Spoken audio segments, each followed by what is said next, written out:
तरीका तुम्हें बताने वाला हूं वो मेरे हिसाब से सबसे आसान तरीका है, ठीक है। तो prove that √3 is irrational number. इसके लिए सबसे पहली चीज, एक कॉन्सेप्ट तुम्हें समझना पड़ेगा, एक कुछ काम की बात है जो तुम्हें समझनी पड़ेगी। वो क्या है? वो ये है कि if p divides a square then p will divide a also. अगर p जो है वो a स्क्वायर को डिवाइड करता है तो p will divide a also. भैया क्या बोल रहे हो आप? मैंने कहा देख एग्जांपल देख। अगर 5 जो है वो 5 स्क्वायर को डिवाइड करता है तो 5 क्या 5 को डिवाइड नहीं करेगा? करेगा, सिंपल सी बात है। 5 स्क्वायर क्या होता है? 25 होता है ना। तो 5 अगर 25 को डिवाइड करता है तो 5 जो है वो 5 को भी तो डिवाइड करेगा। बस बिल्कुल लॉजिकल सी चीज है कि अगर p डिवाइड a स्क्वायर, अगर 5 जो है वो 5 स्क्वायर को डिवाइड कर रहा है तो 5 को भी डिवाइड करेगा, नॉर्मल सी चीज है, ठीक है। तो अब आते हैं हम इस वाले क्वेश्चन पे। नो ब्रेक जो लिख रहे हो, मैंने खाना नहीं खाया अभी, मैं खाना खा के आऊंगा फिर उसके बाद मैं आखिरी चैप्टर पढ़ाऊंगा जल्दी, ठीक है। जो लिख रहे हैं ना नो ब्रेक, तुम तो साथ साथ में खाते रहते हो खाना, तुम तो साथ साथ में लगे रहते हो, मैं नहीं खाता ना साथ साथ में खाना। तो मैं खाना खा के आऊंगा 10-15 मिनट में, फिर हम आखिरी चैप्टर करेंगे। मत सोना यार, अभी क्या, अभी तो 11:30 बजे हैं। हमें तो आदत है 1-1, 2-2 बजे तक पढ़ने की। क्यों भूल गए क्या कमांडोज? पढ़ेंगे आराम से, टेंशन क्यों लेते हो, पढ़ेंगे आराम से। चलिए, तो prove that √3 is irrational number. इस प्रूफ को करने के लिए हम कॉन्ट्राडिक्शन का यूज करते हैं। बस 2 मिनट यहां पे देखो, पूरा चैप्टर समझ में आ जाएगा, खत्म है बस। ध्यान से यहां पे देखो 2 मिनट। तो इसको करने के लिए हम कॉन्ट्राडिक्शन का यूज करते हैं। कॉन्ट्राडिक्शन मतलब हम मान लेंगे कि √3 इज रेशनल नंबर। √3 एक रेशनल नंबर है। अगर ये रेशनल नंबर है, भाई हमें इर्रेशनल प्रूव करना है ना। मैंने मान लिया रेशनल है, अगर रेशनल प्रूव नहीं कर पाऊंगा तो कह दूंगा सॉरी भाई साहब गलती हो गई, इर्रेशनल ही होगा। तो कॉन्ट्राडिक्शन से प्रूव होता है। तो √3 इज रेशनल नंबर मान लेते हैं। अगर रेशनल है तो √3 को मैं p/q की फॉर्म में लिख सकता हूं, such that p and q does not have any common factor. भैया ये क्या लिख दिया आपने? मेरी जान देख, रेशनल नंबर जो होते हैं ना उसमें p और q के कोई कॉमन फैक्टर नहीं होते। मतलब p/q जो है, मान लो वो अगर मान लो लिखा है 5/25, तो ये अभी आगे कट सकता है ना।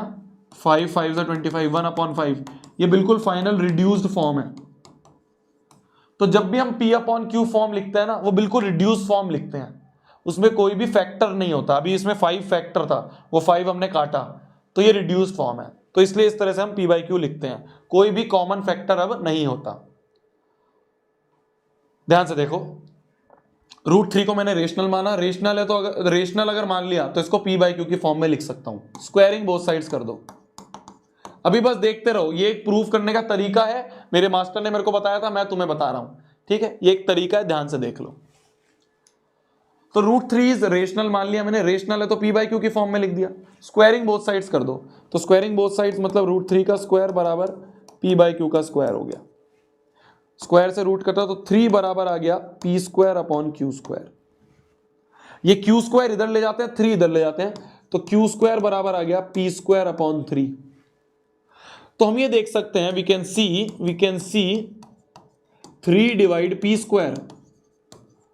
भाई 3 ने p² को डिवाइड करा तभी तो कोई नंबर q² आया, पूरा डिवाइड करा तभी तो कोई नंबर आया, वरना की रिमाइंडर रह जाता। तो पूरा डिवाइड करा तो q² आया। तो 3 ने p² को डिवाइड करा, तो therefore 3 will divide p also.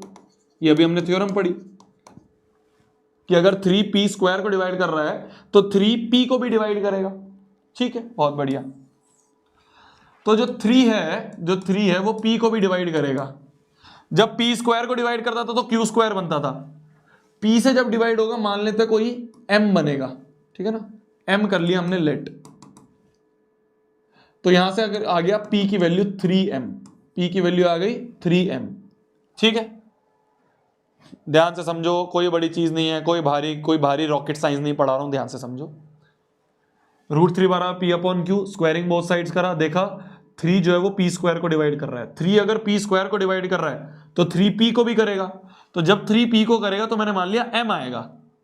भाई जब 3p स्क्वायर को करता था तो q स्क्वायर मिलता था, जब 3p को कर रहा है तो मैंने मान लिया m आ रहा है। 3 इधर ले गए तो p की वैल्यू आ गई 3m। इसको पुट कर दो, पुट इन इसमें, यहां पे पुट कर दो, इसको फर्स्ट बोल दें तो पुट इन फर्स्ट। तो फर्स्ट में पुट कर दें तो क्यू स्क्वायर बराबर आ गया 3m का होल स्क्वायर अपॉन 3। ये ऐसा आ गया, फर्स्ट में पुट करने पे ऐसा आ जाएगा। देखो तो क्यू स्क्वायर बराबर आ जाएगा 3m का स्क्वायर मतलब 9m स्क्वायर अपॉन 3, 3 3 9 आ गया। ये 3 हम नीचे ले जाए तो क्यू स्क्वायर अपॉन 3 बराबर m स्क्वायर आ गया। तो हम ये देख सकते हैं कि हेयर 3 डिवाइड क्यू स्क्वायर, 3 ने क्यू स्क्वायर को डिवाइड करा तो therefore 3 will divide Q also. तो 3 जो है वो क्यू को भी डिवाइड करेगा।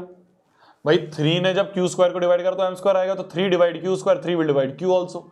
तो जब 3 जो है वो क्यू को डिवाइड करेगा तो मान लो n आएगा। लेट भाई जैसे 3 जब p को करता था तो m आता था, ऐसे 3 जब q को करेगा तो n आ गया।